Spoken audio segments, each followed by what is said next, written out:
Amr ibn Abdulloh bir kuni onalari chaqirib qoldi. Labbay, labbay onajon deb yugurib borib ona etgan xizmatni bajarib, keyin o'tirib o'ylanib qoldilar.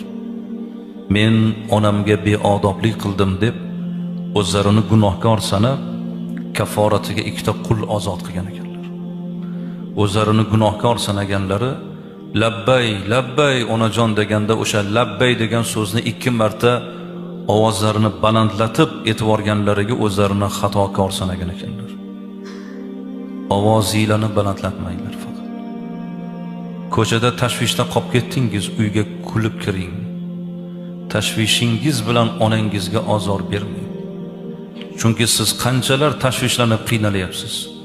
Sizni tashvishingizni ko'rib, sizdan 10 chandon ko'p tashvishlanadigan ota-ona bo'ladi. Sizni faqat kulib yurganingizni ko'rsin.